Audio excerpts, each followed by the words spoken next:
বন্ধুরা, ইসরায়েল তাদের প্রতিরক্ষা সক্ষমতাকে আরও শক্তিশালী করার জন্য এক নতুন দিক নিয়ে আসছে, আয়রন বিম লেজার ডিফেন্স সিস্টেম। 2025 সালের শেষের দিকে একটি কার্যকর হতে যাচ্ছে। এই সিস্টেম রকেট, ড্রোন এবং মোটরকে ধ্বংস করার জন্য ডিজাইন করা হয়েছে, যা প্রচলিত মিসাইল সিস্টেমের তুলনায় কম খরচে কার্যকরী। আয়রন বিম কি?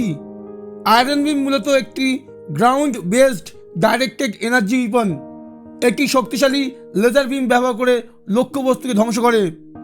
মূল বৈশিষ্ট্য: দ্রুত প্রতিক্রিয়া, কম খরচে পরিচালনা, রকেটস, ড্রোনস, মোটরস প্রতিরোধে দক্ষ, কনভেনশনাল মিসাইল ডিফেন্স এর সাথে সমন্বয়যোগ্য। কেন আয়রন বিম গুরুত্বপূর্ণ? পরম্পরাগত মিসাইল সিস্টেম যেমন আয়রন ডোম বা ডেভিড স্লিং অত্যন্ত কার্যকর হলেও অনেক খরচা সাপেক্ষ। আয়রন বিম একদম নতুন ধরনের সাশ্রয়ী সমাধান।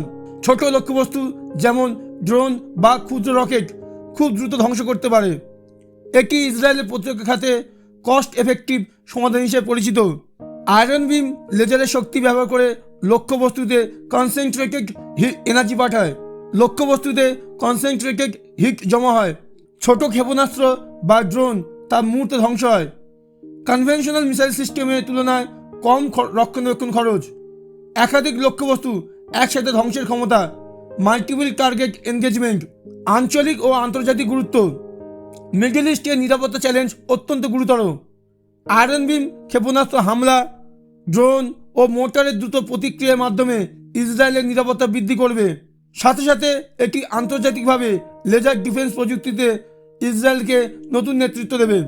অনেকে মনে করছে ভবিষ্যতে অন্যান্য দেশ ও এই প্রযুক্তি নিতে পারে বা কপি করতে পারে। ভবিষ্যৎ ও চ্যালেঞ্জ: আয়রন বিম একটি নতুন ধারা তৈরি করেছে, তবে কিছু চ্যালেঞ্জও আছে।